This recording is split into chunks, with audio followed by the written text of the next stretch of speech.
Hello बच्चों, क्या हाल चाल है, कैसे हैं आप लोग। आई होप आप बहुत ही अच्छे होंगे, स्वस्थ होंगे और एकदम मस्ती से पढ़ रहे होंगे। अभी अभी दिवाली का त्योहार अभी चल रहा है, समझो, है ना। तो बच्चों ये मिठाइयां भी खा रहे होंगे और साथ साथ में मौज मना रहे होंगे। चलिए, बहुत अच्छी बात है, मौज मनाओ और खुशियां बांटो एक दूसरे में, लेकिन पढ़ाई को बिल्कुल भूलना नहीं है। पढ़ाई को नियमित रूप से जैसे आपकी पढ़ाई चल रही थी वैसे ही आपको कंटिन्यूअस रखनी है, ठीक है बच्चों। तो आपको पता है कि आप लोग पिछले वाले लेक्चर में एक्सरसाइज 6.1 के सारे उदाहरण कंप्लीट कर रहे थे, राशियों में परिवर्तन की दर से संबंधित थे। वो प्रश्न आपने कंप्लीट कर लिए होंगे, तो आज यहां पर एक्सरसाइज 6.1 के प्रश्नों को कंप्लीट कर लेते हैं, ठीक है बच्चों। एक राशि में परिवर्तन दूसरी राशि के सापेक्ष करते हैं। एक राशि में परिवर्तन दूसरी राशि के सापेक्ष करते हैं। यहां पर देखो इसी टाइप का प्रश्न है कि भैया वृत्त का क्षेत्रफल ज्ञात करिए त्रिज्या आर के सापेक्ष। वृत्त के क्षेत्रफल में परिवर्तन की दर ज्ञात करिए त्रिज्या आर के सापेक्ष, मतलब आर का मान अर्थात त्रिज्या का मान बदलने पर वृत्त का क्षेत्रफल बदल जाएगा। त्रिज्या कम करेंगे क्षेत्रफल कम हो जाएगा, त्रिज्या बढ़ाएंगे क्षेत्रफल बढ़ जाएगा। तो यहां पर ऐसा कहा गया है कि क्षेत्रफल में परिवर्तन की दर त्रिज्या आर के सापेक्ष ज्ञात करिए, जबकि आर बराबर 3 सेंटीमीटर है। अगला प्रश्न है आर बराबर 4 सेंटीमीटर है। एक ही बात है, आर का मान 3 रखोगे तो 3 सेंटीमीटर अगर त्रिज्या है उस समय वृत्त का क्षेत्रफल में परिवर्तन की दर ज्ञात हो जाएगी। अगर आर का मान 4 रखोगे तो उस समय वृत्त के क्षेत्रफल में परिवर्तन की दर ज्ञात हो जाएगी। यहां पर देखो हमारा प्रश्न है, मान लेते हैं कि वृत्त की त्रिज्या हमारी आर है। माना वृत्त की त्रिज्या कितनी है, ये मान लेते हैं कि वृत्त की त्रिज्या हमारी आर है।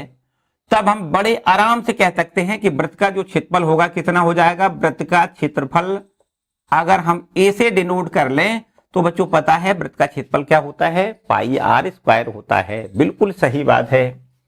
अच्छा भाई, अब क्षेत्रफल में परिवर्तन की दर त्रिज्या के सापेक्ष करनी है। इसका मतलब यहां पर हमें क्षेत्रफल का अवकलन त्रिज्या के सापेक्ष करना है। तो D A over D are का मान ज्ञात कर लो, ठीक है। पाई कांस्टेंट संख्या है, आर स्क्वायर का अवकलन 2r होता है। ये हमारा क्षेत्रफल में परिवर्तन की दर त्रिज्या आर के सापेक्ष हमने ज्ञात कर ली। अब यहां पर आर बराबर देखो पहले प्रश्न में कहा गया है आर बराबर 3 सेंटीमीटर, तब उसके क्षेत्रफल में परिवर्तन की दर कितनी हो जाएगी। तब आपको लिखना है यहां पर आर का मान 3 लिख दें, ठीक है। ये हो जाएगा 2 पाई और आर का मान 3 जैसे ही लिखेंगे तो 3 दूनी 6 पाई लिख दें, ठीक है।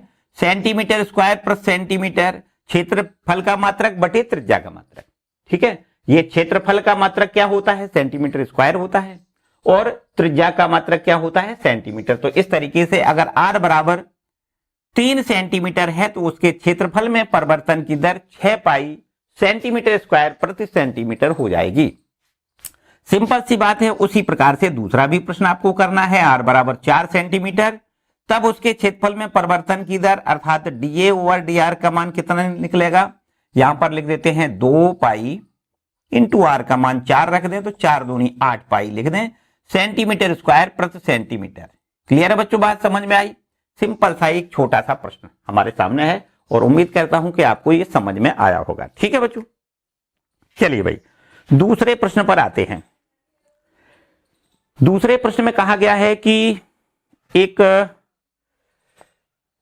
घन का आयतन 8 सेंटीमीटर क्यूब प्रति सेकंड की दर से बढ़ रहा है, ठीक है। घन का आयतन बढ़ रहा है, देखो आयतन में वृद्धि दर दी गई है 8 सेंटीमीटर क्यूब प्रति सेकंड की दर से आयतन बढ़ रहा है। तो पृष्ठीय क्षेत्रफल किस दर से बढ़ेगा ये आपसे पूछ लिया गया है, जबकि उसके किनारे की लंबाई 12 सेंटीमीटर दी गई है। बच्चों अगर हमें ये पता हो कि भैया घन का किनारा अर्थात घन की कोर जो है, अगर हमें पता हो कि घन की कोर ए है तो निश्चित रूप से उसका आयतन हम ज्ञात कर सकते हैं। घन का आयतन बराबर होता है कोर का क्यूब, होता है कि नहीं। ये सारे हमने फॉर्मूले भी लिखाए हैं। ये हमारा दूसरा प्रश्न है बच्चों। इसमें लिखा है घन के आयतन में परिवर्तन की दर हमें दी गई है, ठीक है। परिवर्तन की दर बराबर 8 सेंटीमीटर क्यूब प्रति सेकेंड। यहां पर देखो समय के अनुसार उसका आयतन बदल रहा है। घन का आयतन किसके अनुसार बदल रहा है, समय के, प्रति सेकंड लिखा है, मतलब हर सेकंड उसका आयतन बदल रहा है। ठीक है, और कहता है पृष्ठ क्षेत्रफल किस दर से बढ़ रहा है, ये आपको बताना है, जबकि किनारे की लंबाई दी गई है 12 सेंटीमीटर। ध्यान से देखो बच्चों, यहां पर लिख देते हैं, माना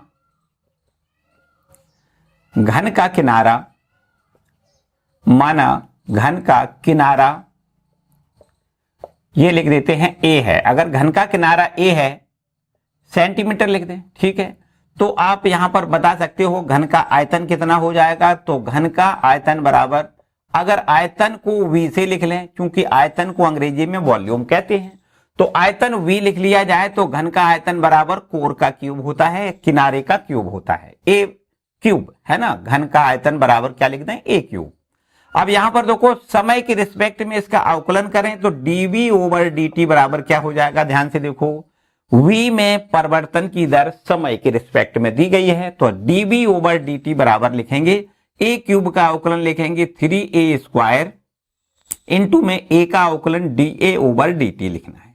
ठीक है, t के रिस्पेक्ट में कर रहे हैं बच्चों। ये हमें देखो प्रश्न में दिया गया है, आयतन में परिवर्तन की दर 8 दिया गया है, तो यहां लिख लेते हैं 8 इंटू 3a स्क्वायर इंटू में यहां लिखेंगे dA ओवर dt। तो इस तरीके से इसको हल करें तो dA ओवर dt का मान यहां से 8 बटे में 3a स्क्वायर मिलेगा। बोलो सही है कि नहीं। अब बच्चों यहां पर ऐसा कहता है कि उसका पृष्ठीय क्षेत्रफल किस दर से बढ़ रहा है, तो बताओ घन का पृष्ठीय क्षेत्रफल क्या होता है। यहां पर लिखना है घन का पृष्ठीय क्षेत्रफल, चलो उसको एस से लिख लेते हैं, ये होता है 6a स्क्वायर। घन का पृष्ठीय क्षेत्रफल बराबर क्या होता है, 6a स्क्वायर होता है। अब इस पृष्ठीय क्षेत्रफल में परिवर्तन की दर आपसे पूछी गई है, तो इसका मतलब यह है कि s का अवकलन t के सापेक्ष करेंगे, ds over dt। ds over dt का मतलब है s में परिवर्तन की दर t के रिस्पेक्ट में, मतलब समय के रिस्पेक्ट में, यहां पर ds ओवर dt लिख दें। ठीक है, 6 हमारा कांस्टेंट है, a स्क्वायर का अवकलन लिखेंगे 2a और a का अवकलन फिर से dA ओवर dt लिखना है। ठीक है भाई, देखिए यहां पर ds ओवर dt ये तो हमसे पूछा गया है, 10 दूनी 12 a इंटू में dA ओवर dt। बच्चों यहां a बराबर प्रश्न में दिया गया है कि अगर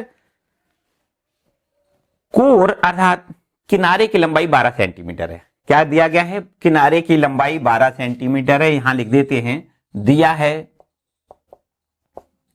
a बराबर 12 सेंटीमीटर, तब पृष्ठीय क्षेत्रफल में परिवर्तन की दर अर्थात ds ओवर dt बराबर ये हो जाएगा 12, a का मान लिख दें 12 और dA over dt, dA over dt का भी मान देखो, एक बार करो, एक काम करो, ये 12 a लिखा है, ठीक है भाई, और dA over dt, dA over dt हमने निकाला है 8 बटी में 3a स्क्वायर। एक बार a आप यहां से कैंसिल कर दो, 3 चौको 12, 4 बार कैंसिल करो तो ये हमारे पास 8 चौको 32 बटे में a।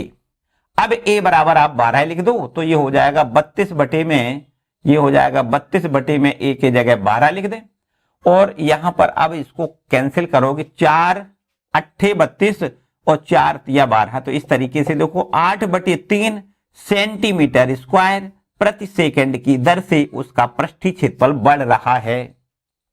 पृष्ठीय क्षेत्रफल क्या हो रहा है, पृष्ठीय क्षेत्रफल में वृद्धि हो रही है, कितनी, 8 बटे 3 सेंटीमीटर स्क्वायर प्रति सेकंड।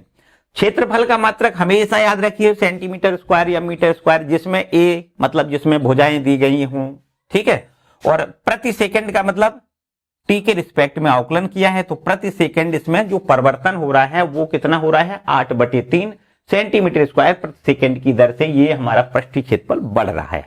प्लस आता है इसका मतलब बढ़ रहा है, माइनस आता है इसका मतलब घट रहा है, ये इसको भी याद रखना है। ठीक है बच्चों, चलो भाई इसको भी नोट करो। आगे बढ़ते हैं क्वेश्चन नंबर 3 पर।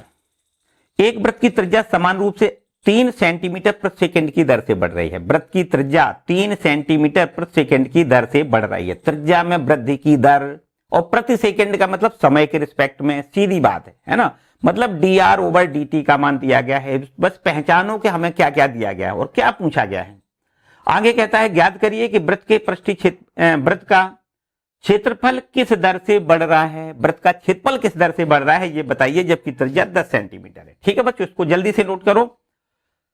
चलिए क्वेश्चन नंबर तीसरा लेते हैं। देखो यहां पर क्वेश्चन नंबर हमारा तीसरा, देखो हमें यहां पर क्या क्या दिया गया है। वृत्त के क्षेत्रफल में परिवर्तन की दर पूछी गई है। वृत्त का क्षेत्रफल किस दर से बढ़ रहा है, जबकि यहां पर देखो यहां मान लेते हैं, माना वृत्त की त्रिज्या r है। ठीक है भाई, तो बताओ हमें यहां पर त्रिज्या में वृद्धि की दर dr/dt बराबर जो दी गई है वो क्या दिया है, देखो 3 सेंटीमीटर प्रति सेकेंड। 3 सेंटीमीटर प्रति सेकेंड की दर से त्रिज्या उसकी बढ़ रही है, तो उसका क्षेत्रफल किस दर से बढ़ रहा है। तो बच्चों यहां पर आप बड़े आराम से लिखो वृत्त का क्षेत्रफल क्या होता है। यहां पर क्षेत्रफल को इसे डिनोट कर लें तो वृत्त का क्षेत्रफल होता है पाई r स्क्वायर, और उसके क्षेत्रफल में वृद्धि की दर आपसे पूछी गई है, तो dA/dt आप ज्ञात करो। पाई कांस्टेंट संख्या है, r स्क्वायर का अवकलन 2r लिखें, जबकि r का अवकलन dr/dt लिखना पड़ता है। ठीक है बच्चों, इतनी बात क्लियर है। देखिए ये 2 पाई r और dr/dt, जबकि आपको पता है dr/dt प्रश्न में 3 दिया गया है और r बराबर भी प्रश्न में 10 इकाई दिया गया है, 10 सेंटीमीटर। देखो r बराबर 10 सेंटीमीटर, तो dA/dt कितना होगा, यहां से लिखो 2 पाई, r का मान 10 लिखो, जबकि dr/dt का मान यहां पर प्रश्न में 3 दिया गया है। ध्यान से देखो 3 दूनी 6, 60 लिख दें, है ना। 60 पाई सेंटीमीटर स्क्वायर प्रति सेकंड की दर से पृष्ठीय क्षेत्रफल बढ़ रहा है। ठीक है बच्चों, क्लियर बात है। चलिए बहुत सुंदर, क्वेश्चन नंबर 3 तक आप लोगों ने कंप्लीट कर लिया, किसी को शायद कोई समस्या नहीं होगी।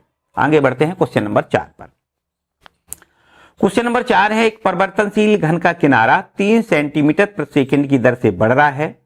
घन का आयतन किस दर से बढ़ रहा है, जबकि किनारा 10 सेंटीमीटर लंबा है। ध्यान से समझो बच्चों, क्या कहता है, परिवर्तनशील घन का किनारा 3 सेंटीमीटर प्रति सेकंड की दर से बढ़ रहा है। किनारा में वृद्धि की दर दी गई है। किनारा अगर a है तो वृद्धि की दर कितनी हो जाएगी, dA/dt, है ना। dA, मतलब किनारा, a को अगर हम स्मॉल a को किनारा की लंबाई स्मॉल a लिख दें, तो उसके परिवर्तन की दर हम कैसे ज्ञात करेंगे, dA/dt, ये बराबर में दिया है 3 सेंटीमीटर प्रति सेकंड की दर से बढ़ रहा है। ठीक है, तो आयतन किस दर से बदल रहा है ये हमसे पूछ लिया गया है, तो भाई ठीक है, कोई समस्या वाली बात नहीं।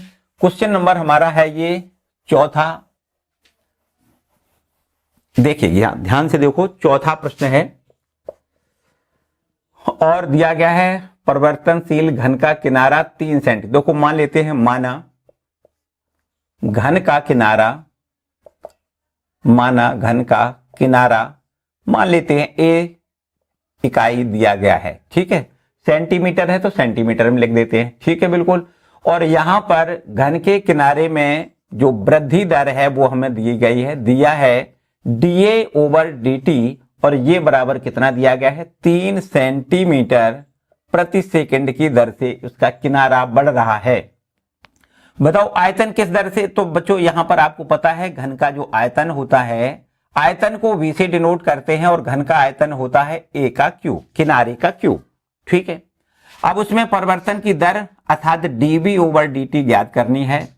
a क्यूब का अवकलन पता है 3a स्क्वायर, और a का अवकलन dA/dt लिख दें, सिंपल सी बात है।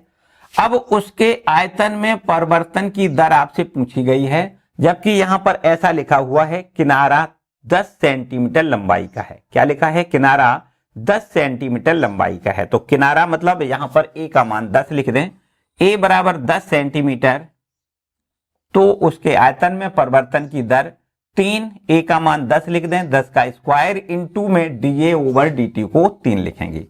तो यहां से देखिए 3 का 9 और 9 का 100 में गुणा करो, 900 सेंटीमीटर क्यूब प्रति सेकंड की दर से उसका आयतन बढ़ रहा है। क्या लिखना है, उसके आयतन में जो वृद्धि की दर है वो कितनी है, 900 सेंटीमीटर क्यूब प्रति सेकंड की दर से उसका आयतन बढ़ रहा है। क्लियर है बच्चों। चलो भाई आगे बढ़ते हैं। अब आगे आपके पास एक 5वें नंबर का प्रश्न है, जल्दी से नोट करिएगा। क्वेश्चन नंबर 5 है, एक स्थिर झील में एक पत्थर डाला जाता है। एक स्थिर झील में एक पत्थर डाला जाता। ठीक है भाई, आगे कहता है पत्थर डाला जाता है और तरंगे वृत्तों में 5 सेंटीमीटर प्रति सेकंड की गति से चलती हैं। जब भी कभी पत्थर आपने डाला होगा, आपने भी डाला होगा, बिल्कुल सही बात है, कभी आपने तालाबों में या कहीं भरा हुआ पानी है उसमें पत्थर डाल के देखो तो बच्चों क्या होता है, वृत्ताकार जो तरंगे होती हैं वो बाहर की ओर बढ़ती चली जाती है ना। पहले छोटा छल्ला बनता है, फिर छल्ला बड़ा बड़ा बड़ा, इस तरीके से है ना बनता है, बिल्कुल सही बात है। तो उसकी तरंगें जो है लिखा है 5 सेंटीमीटर प्रति सेकंड की गति से चलती हैं। चलती हैं मतलब बढ़ती हैं, सीधी बात है ना। यहां पर उसकी वृत्त की त्रिज्या है, समझो जो वृत्ताकार तरंगें बनती हैं उनकी त्रिज्या बढ़ रही है। कितनी गति से बढ़ रही है? 5 सेंटीमीटर प्रति सेकंड की गति से चलती हैं। बात समझ में आई? ठीक है, ये त्रिज्या में वृद्धि की दर दी गई है।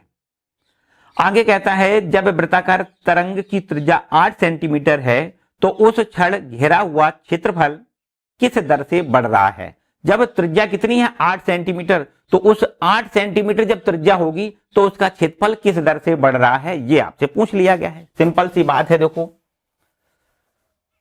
यहां पर मान लेते हैं कि वृत्ताकार तरंगों की जो त्रिज्या है उसको हम r लिख देते हैं। प्रश्न संख्या है 5। माना वृत्ताकार तरंग की त्रिज्या, माना वृत्ताकार तरंग की त्रिज्या बराबर क्या लिख दें? r है।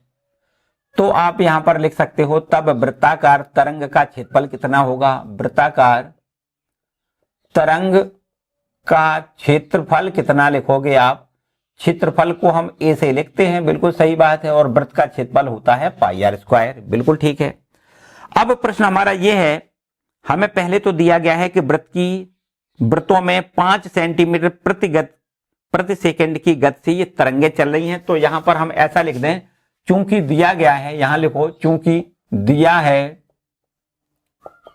dr/dt बराबर, है ना, त्रिज्या में जो वृद्धि हो रही है उसकी तरंगों की त्रिज्या जो बढ़ रही है वो 5 सेंटीमीटर प्रति सेकंड की गति से बढ़ रही है। 5 सेंटीमीटर प्रति सेकंड की गति से ये त्रिज्या में वृद्धि दी गई है। ठीक है, अब वृत्त का क्षेत्रफल होता है कितना? वृत्त का क्षेत्रफल होता है पाई r स्क्वायर, और उस क्षेत्रफल में वृद्धि की दर आपको ज्ञात करनी है, अर्थात dA/dt का मान ज्ञात करना है। पाई कांस्टेंट है, r स्क्वायर का अवकलन 2r लिखेंगे, बिल्कुल ठीक है, और r का अवकलन dr/dt लिखना है। ठीक है भाई। अब यहां पर प्रश्न में दिया गया है कि उस क्षण क्षेत्रफल में वृद्धि बताइए जब त्रिज्या 8 सेंटीमीटर है, मतलब r बराबर 8 है, तो क्षेत्रफल में वृद्धि की दर कितनी है? यहां पर लिखो जब r बराबर 8 सेंटीमीटर तो क्षेत्रफल में वृद्धि की दर बराबर, यहां लिखोगे 2 पाई r, और r का मान कितना लिख दें? 8, और इनटू में dr/dt, ये बराबर 5 प्रश्न में दिया गया है। तो इनका सबका आपस में गुणा करो, 8 पंचे 40, 40 दूनी 80 पाई लिखो सेंटीमीटर स्क्वायर प्रति सेकंड की दर से क्षेत्रफल में वृद्धि हो रही है। जब त्रिज्या 8 सेंटीमीटर हो, जब वृत्ताकार तरंगों की त्रिज्या 8 सेंटीमीटर है, तो उस समय उसके क्षेत्रफल में वृद्धि की दर बराबर कितनी लिखनी है? 80 पाई सेंटीमीटर स्क्वायर प्रति सेकंड की दर से उसकी त्रिज्या में वृद्धि, उसके क्षेत्रफल में वृद्धि हो रही है। ठीक है बच्चों, चलो नोट करो जल्दी, आगे बढ़े। क्वेश्चन नंबर 6वां देखते हैं। और ये देखो क्वेश्चन नंबर जो 6वां है ना, उसको भी ध्यान से देखो। इसमें लिखा है कि एक वृत्त की त्रिज्या 0.7 सेंटीमीटर प्रति सेकंड की गति से बढ़ रही है। ठीक है, त्रिज्या में वृद्धि की दर दी गई है। परिधि की वृद्धि की दर क्या है? जबकि r बराबर 4.9 सेंटीमीटर। सिंपल सी बात है बच्चों, वृद्धि काय में पूछी गई है? वृद्धि की दर पूछी गई है परिधि में। अच्छा भाई ठीक है, तो वृत्त की परिधि क्या होती है? यह भी हमें पता है कि वृत्त की परिधि होती है 2 पाई r। क्या होती है वृत्त की परिधि? 2 पाई r। यहां पर r में जो वृद्धि की दर है वो हमें देखो दी गई है, यहां पर लिख देते हैं, माना, ऐसा लिख दें, माना वृत्त की त्रिज्या, माना वृत्त की त्रिज्या बराबर कितनी है? r है। तो तब दिया है कि उसकी आर में अर्थात त्रिज्या में जो वृद्धि की दर है वो हमें दी गई है 0.7। क्या है? 0.7 सेंटीमीटर प्रति सेकेंड। बच्चों यहां पर इसका विशेष ध्यान रखो करो, प्रति सेकेंड मतलब समय के रिस्पेक्ट में, है ना। तो यहां पर dr/dt बराबर 0.7 सेंटीमीटर प्रति सेकेंड, ये हमारी त्रिज्या में वृद्धि हो रही है। तो परिधि में किस दर से वृद्धि हो रही है, ये हमसे प्रश्न में पूछा गया है। यहां पर लिखो वृत्त की परिधि। क्या लिखोगे? वृत्त की परिधि लिखनी है। कितनी होती है परिधि? अगर हम वृत्त की परिधि को सी से लिख दे, सरकमफ्रेंस, है ना, तो ये होती है वृद्धि 2πr। वृत्त की परिधि कितनी होती है? 2πr होती है। बहुत ठीक। इसमें वृद्धि की दर पूछी गई है, परिधि में वृद्धि की दर पूछी गई है, मतलब dc/dt बराबर लिखो। तो 2π कांस्टेंट है, r का अवकलन dr/dt लिख देना है। ठीक है। अब यहां पर देखो 2π अपना ज्यों का त्यों है, dr/dt का मान ये प्रश्न में दिया गया है 0.7। ठीक है। तो यहां पर 7 दूनी 14, 1.4 पाई, और पाई का भी मान आप रख सकते हो 1.4 पाई का मान लिखो 22/7। 7 दूनी 14, दशमलव 2 बार कट गया, मतलब कह सकते हैं 4.4 सेंटीमीटर प्रति सेकंड। ठीक है, इसको ध्यान से रखो। प्रश्न आपका ये कहता है कि जब r बराबर 4.9 सेंटीमीटर हो, क्या कहता है? जब r बराबर, यहां पर देखो ऐसा दिया गया है, जब r बराबर 4.9 सेंटीमीटर हो तो उसकी परिधि में वृद्धि की दर ज्ञात करिए। बच्चों यहां पर r का मान 4.9 लिख देना है, लेकिन r बराबर 4.9 तो तब लिखें जब इसमें r हो। इसमें आ रही नहीं है तो कोई बात नहीं, मतलब r का कुछ भी मान हो, लेकिन उसके परिधि में जो वृद्धि की दर है वो हमेशा 4.4 सेंटीमीटर प्रति सेकेंड यहां पर प्राप्त हो रही है। ठीक है बच्चों। तो त्रिज्या 4.9 सेंटीमीटर हो तो उसकी परिधि में वृद्धि की दर कितनी होगी? 4.4 सेंटीमीटर प्रति सेकेंड। ठीक है बच्चों, क्लियर बात है। चलो नोट करो जल्दी, आगे बढ़े। ठीक है। 7वां देखो, ये हमारे पास है एक आयत की लंबाई x, आयत की लंबाई कितनी है? x, और कहता है 5 सेंटीमीटर प्रति मिनट की दर से घट रही है। मतलब जो लंबाई है वो घट रही है, लंबाई को x माना गया है, वो घट रही है 5 सेंटीमीटर प्रति मिनट की दर से, जबकि चौड़ाई जो है वो y है, वो बढ़ रही है। कितनी? 4 सेंटीमीटर प्रति मिनट की दर से बढ़ रही है, ये भी ठीक है। और कहा गया है अगर x का मान 8 है अर्थात लंबाई को 8 सेंटीमीटर माना जाए, y का मान 6 अर्थात चौड़ाई को 6 सेंटीमीटर ले लिया जाए, तो आयत के परिमाप और क्षेत्रफल में परिवर्तन की दर पूछा गया है। सिंपल सी बात है। देखो आयत के बारे में आप सब कुछ जानते हैं, आयत का परिमाप होता है 2 लंबाई प्लस चौड़ाई, और उसका क्षेत्रफल होता है लंबाई गुणे चौड़ाई। ठीक है कि नहीं? देखो ये हमारा प्रश्न हो गया, नंबर कौन सा था भाई? 7वां था ना? हाँ जी, 7वां नंबर का प्रश्न है। देखो आयत की लंबाई यहां पर x दी गई है, और उस लंबाई में जो यहां पर लंबाई में जो चेंज हो रहा है ना, वो कह रहा है कमी आ रही है। कितनी दर से कमी आ रही है?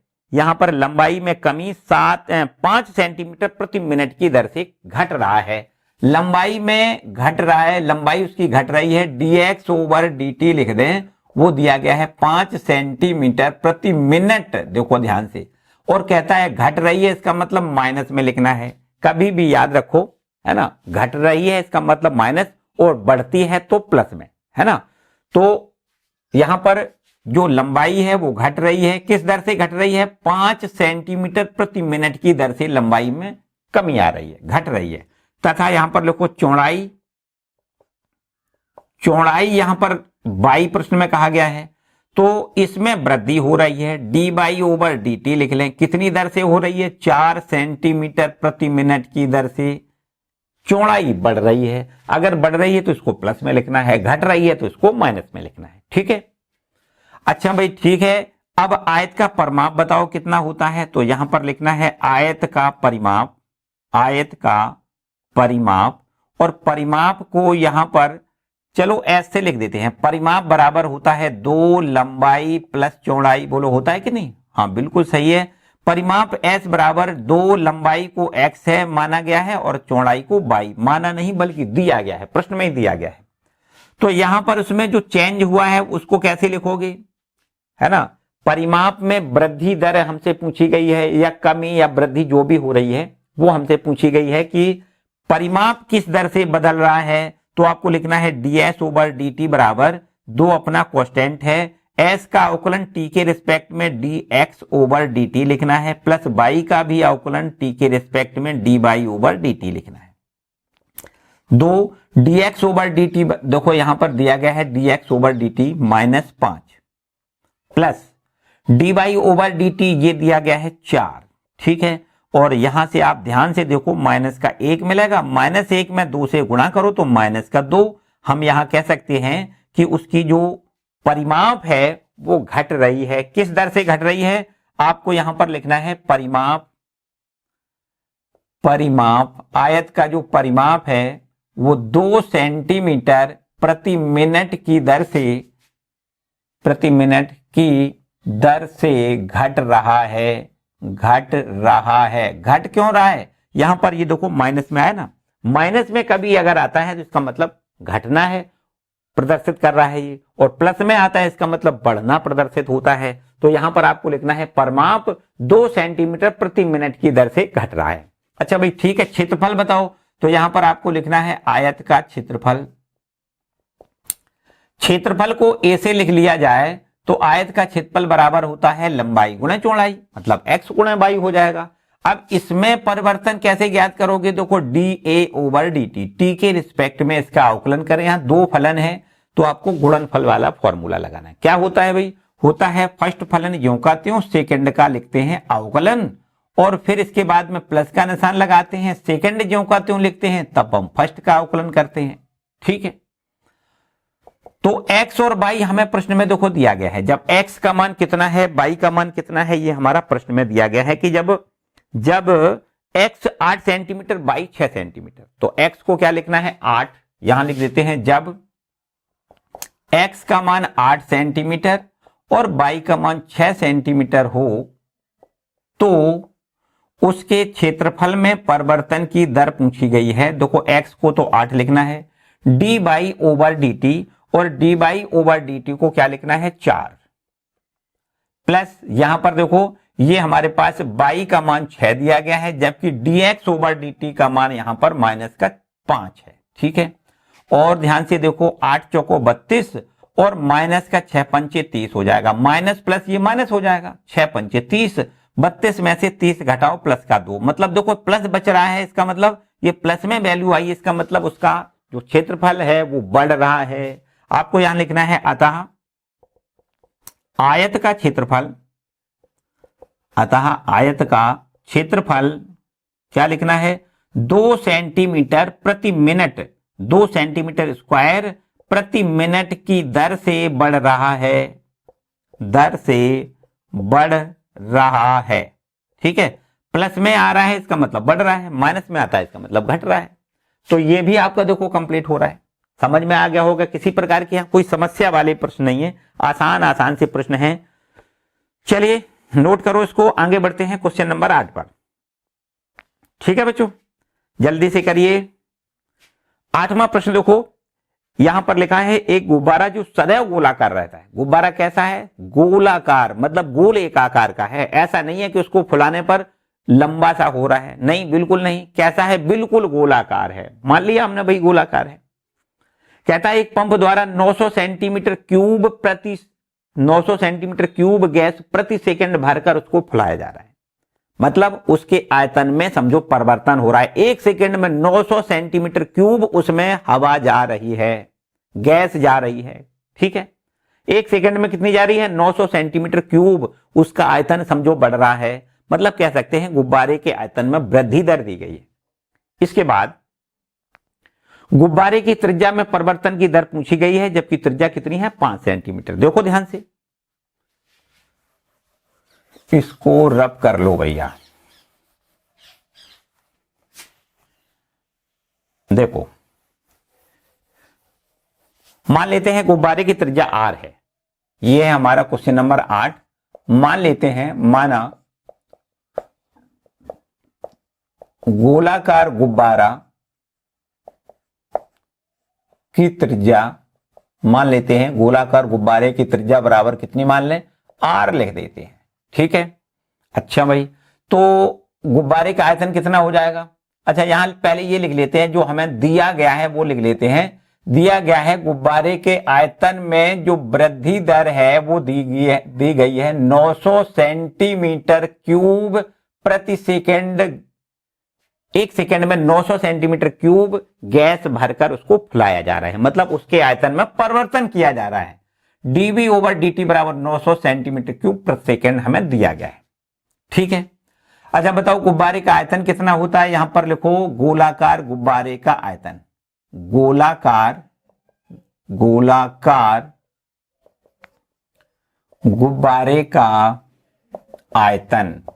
तो भाई ठीक है, गोलाकार गुब्बारे का आयतन, आयतन को वैसे लिख लें, और आयतन का गुब्बारे मतलब गोला का आयतन का फॉर्मूला होता है 4/3 पाई आर क्यूब होता है। ठीक है, अब यहां पर उसके आयतन में परिवर्तन की दर दी गई है, इसका मतलब टी के रिस्पेक्ट में इसका अवकलन करें तो ये हो जाएगा डीवी ओवर डी बराबर 4/3 पाई आर क्यूब को लिखेंगे 3r स्क्वायर, 3 पहले आएगा, एक घात कम करेंगे और फिर आर का अवकलन D R over D T लिखेंगे।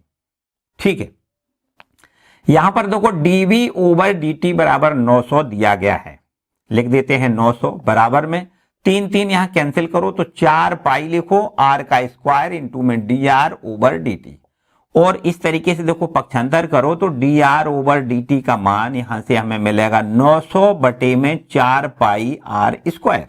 बोलो सही है कि नहीं। अब यहां पर प्रश्न में ऐसा दे रहा है कि यदि त्रिज्या 15 सेंटीमीटर है तो उसकी त्रिज्या में परिवर्तन की दर बताइए। तो यही तो त्रिज्या में परिवर्तन की दर यही तो डिनोट हो रही है, D R over D T का मतलब क्या है, आर में परिवर्तन की दर, मतलब त्रिज्या में परिवर्तन की दर समय के रिस्पेक्ट में यहां पर निकल आएगी D R over D T. कब, जब आर बराबर दिया गया है, आर बराबर 15 सेंटीमीटर, तो D R over D T बराबर हो जाएगा देखो 900 बटे में लिखो 4 इंटू पाई इंटू आर का मान 15 और इसका स्क्वायर लिख दो भाई। ठीक है, ये हो जाएगा 900 बटे में 4 पाई और गुणा लिखो 15 गुणे में 15। ठीक है, 15 छक्का 90, 60 बार कट गया, 15 चौको 60, 4 बार कट गया, 4 से 4 भी कट गया बच्चों, 1/पाई आया। तो यहां पर क्या लिखना है, सेंटीमीटर प्रति सेकंड की दर से उसकी त्रिज्या में वृद्धि हो रही है। 1/पाई सेंटीमीटर प्रति सेकंड उसकी त्रिज्या में वृद्धि हो रही है। ठीक है बच्चों, बात समझ में आई कि नहीं। चलो भाई, ये भी बात आपकी ठीक है। आगे बढ़ते हैं क्वेश्चन नंबर 9 पर, जल्दी से नोट करो भाई। क्वेश्चन नंबर 9 देखते हैं बच्चों। यहां पर लिखा है एक गुब्बारा जो सदैव गोलाकार रहता है। 9वें प्रश्न की बात करी जा रही है, 8वें में भी गुब्बारा था गोलाकार रहता है, यहां भी कहता है गोलाकार रह रहा है। ठीक है, कहता है उसकी त्रिज्या परिवर्तनशील है, यह भी बात ठीक है। त्रिज्या के सापेक्ष परिवर्तन की दर बताइए, जबकि त्रिज्या 10 सेंटीमीटर दी गई है। ठीक है भाई, यहां पर मान लेते हैं जो गुब्बारा है उसकी त्रिज्या आर है, और ये आर है कैसी, परिवर्तनशील है त्रिज्या। ये इसकी कैसी है त्रिज्या, परिवर्तनशील त्रिज्या है। और त्रिज्या के सापेक्ष आयतन में परिवर्तन की दर पूछी गई, तो पहले तो इसका आयतन निकालो। यहां लिखो गुब्बारे का आयतन, ये कौन सा है, 9वां नंबर का है ना। गुब्बारे का आयतन, गुब्बारे का आयतन कितना लिखोगे, 4/3 पाई आर क्यूब लिखोगे। ठीक है, तो अब यहां पर देखो उसके त्रिज्या के सापेक्ष आयतन में परिवर्तन की दर कैसे ज्ञात करोगे, DV over D R, R के रिस्पेक्ट में इसका अवकलन करना है। डीवी ओवर डी आर का मतलब वी में परिवर्तन की दर त्रिज्या के सापेक्ष, डीवी ओवर डी आर बराबर यहां पर देखो 4/3 पाई आर क्यूब का अवकलन 3r स्क्वायर लिख दें। आर के रिस्पेक्ट में कर रहे हैं इसलिए आर का अवकलन आर के रिस्पेक्ट में 1 होता है। ठीक है, बात क्लियर है। अब बच्चों यहां 3 से 3 कैंसिल कर लो, तो ये हो गया 4 पाई आर स्क्वायर। अब प्रश्न में दिया गया है कि आयतन में परिवर्तन की दर त्रिज्या के सापेक्ष, जबकि त्रिज्या बराबर यहां पर प्रश्न में दी गई है कि त्रिज्या यहां पर 10 सेंटीमीटर, यहां लिखो r बराबर 10 सेंटीमीटर, तो उसके आयतन में परिवर्तन की दर अर्थात dv ओवर dr बराबर 4 पाई इंटू r का मान 10 लिखें, 10 का स्क्वायर 100 और 100 में 4 का गुणा 400 पाई लिख दें और यहां पर लिखें सेंटीमीटर क्यूब प्रति सेंटीमीटर। ध्यान से इतनी बात ध्यान से रखनी है ना। यहां पर देखो dr का मतलब क्या है, r के सापेक्ष है, तो r क्या है, r सेंटीमीटर में, तो यहां आयतन का मात्रक बटे त्रिज्या का मात्रक, सेंटीमीटर क्यूब प्रति सेंटीमीटर। ठीक है, तो ये हो गया हमारा क्वेश्चन नंबर 9। चलिए भाई ठीक है, आगे बढ़ जाएं। अब हम लोग आते हैं क्वेश्चन नंबर 10 पर। जल्दी से नोट करो, क्वेश्चन नंबर 10 देखिएगा ध्यान से। लिख रहा है कि एक 5 मीटर लंबी सीढ़ी दीवार के सहारे झुकी हुई है। कभी भी आपने देखा सीढ़ी लगाई जाती है दीवार के किनारे, ऐसी लगाई जाती है, किनारे का मतलब सीधी खड़ी नहीं करते, कर्ड जैसा काम करती है। ठीक है, तो सीढ़ी दीवार के सहारे झुकी हुई है और आगे लिखा है सीढ़ी का नीचे का सिरा जमीन के अनुदिश दीवार से दूर 2 सेंटीमीटर प्रति सेकंड की दर से खींचा जा रहा है। ठीक है, अभी चित्र बनाएंगे तब आपको समझ में और आएगा। आगे कहता है दीवार पर उसकी ऊंचाई किस दर से घट रही है जबकि सीढ़ी के नीचे का सिरा दीवार से 4 सेंटीमीटर की दूरी पर है। ठीक है भाई, 4 मीटर की दूरी पर है। ध्यान से देखो बच्चों, ऐसा लिखा है यहां पर, देखिएगा ध्यान से। तो ये रहा हमारा 10वां प्रश्न। इसका पहले यहां पर देखो चित्र बना लेते हैं। ये हमारी है जमीन, ठीक है, और इस पर एक ऊर्ध्वाधर यहां पर देखो दीवार खड़ी कर लेते हैं। बिल्कुल ठीक है, ऊर्ध्वाधर ये हमारी दीवार हो गई और इसके बाद में इस दीवार पर एक सीढ़ी को इस तरीके से देखो लगाया गया है। ये मान लो हमारी एक सीढ़ी हो गई। ठीक है, ये हमारी एक सीढ़ी हो गई। हमेशा सीढ़ी ऐसे कर्ड के तरीके से लगाई जाती है। ठीक है, ये हो गई अब सीढ़ी। इस सीढ़ी की लंबाई यहां प्रश्न में दी गई है कितनी, 5 मीटर की हमारी ये सीढ़ी है। ये क्या है, सीढ़ी है और इसकी लंबाई कितनी है, 5 मीटर दी गई है। और आगे देखो क्या कहा गया है, आगे आपसे कहा गया है कि इस सीढ़ी के नीचे वाली सिरे से यहां पर एक रस्सी बांध करके इसको इधर की ओर खींचा जा रहा है, बाहर की ओर, इधर की ओर। जब भी इधर की ओर खींचोगे तो भैया ऊपर वाला सिरा नीचे की ओर खिसके। बिल्कुल सही बात है, इधर की ओर खींचा जा रहा है। किस दर से खींचा जा रहा है, 2 सेंटीमीटर प्रति सेकंड की दर से 1 सेकंड में 2 सेंटीमीटर इधर की ओर खींचा जा रहा है। ठीक है, ऐसा दिया गया है कि ये किस दर से घट रही है। जब इसको इधर की ओर खींचा जाएगा तो ये निश्चित रूप से इसकी ऊंचाई जो थी, सीढ़ी कितनी ऊंचाई पर लगी है, मान लेते हैं थोड़ी देर के लिए कि सीढ़ी हमारी x ऊंचाई पर लगी है। कितनी ऊंचाई पर है, x ऊंचाई पर। और साथ साथ में यह भी दिया गया है कि सीढ़ी का जो नीचे वाला सिरा है वो दीवार से कितनी दूरी पर है, ये दीवार से 4 मीटर की दूरी पर है। ये दीवार से कितनी, 4 मीटर की दूरी पर है। बात क्लियर है बच्चों। एक बात समझो कि मान लेते हैं थोड़ी देर के लिए ये हमारा x, ये हमारा y है, ये x है और ये हमें 5 मीटर दिया गया है। अब ध्यान से समझो, अगर यहां पर हम पाइथागोरस प्रमेय लगा दें, यहां पर लिखो पाइथागोरस प्रमेय से, पाइथागोरस प्रमेय लगा दें तो यहां पर निश्चित रूप से ऐसा लिख सकते हैं x square plus Y square बराबर में कितना, 5 का स्क्वायर। मतलब x square plus Y square बराबर क्या लिखेंगे, 25। बात इतनी क्लियर है। यहां पर खास बात यह है कि y का मान तो 4 दिया गया है, y का मान कितना है, 4 दिया गया है। अगर हम y का मान 4 रख दें तो यहां से x का मान हमें मिल जाएगा। y का मान 4 रखो, 4 का स्क्वायर बराबर में लिखो 25 और ये x स्क्वायर बराबर हो जाएगा कितना, देखो x स्क्वायर बराबर हो जाएगा 25 और माइनस का 4 का स्क्वायर 16। ठीक है, 16 प्लस का है इधर आएगा, माइनस का हो जाएगा। मतलब x स्क्वायर बराबर लिखो 9 और x का मान यहां से हमें 3 मीटर मिलेगा। ठीक है, वैसे तो x स्क्वायर बराबर 9 है तो x बराबर प्लस माइनस 3 होगी, क्योंकि ये तो ऊंचाई है, ऊंचाई ऋणात्मक तो होती नहीं है, तो इसलिए हमें x बराबर 3 मीटर लिखनी है। मतलब सीधी बात यह है कि जब सीढ़ी हमारी यहां पर लगाई गई थी तो ये 3 मीटर की ऊंचाई पर दीवार पर लगाई गई थी। ठीक है, अब जब बच्चों इसको इधर की ओर खींचा जाएगा तो ये जो बाई है ना इसमें वृद्धि हो रही है। भैया जो बाई पहले 4 था वो जब इधर की ओर खींचोगे तो बाई का मान बढ़ेगा कि नहीं? तो ये किस दर से बढ़ रहा है बाई का मान? यहां पर लिखो बाई में जो वृद्धि दर है, अर्थात बाई में वृद्धि दर को कैसे लिखोगे? D by over D T है, वो हमारा दिया गया है 2 सेंटीमीटर प्रति सेकंड की दर से बाई में वृद्धि हो रही है। तो बताओ अगर बाई में वृद्धि हो रही है तो एक्स में कितनी कमी होगी? भैया ये तो नीचे की ओर होगा, तो इसका मतलब dx ओवर हमसे पूछा क्या गया है? dx ओवर dt, इसका मान हमसे पूछा गया है। बात ठीक है।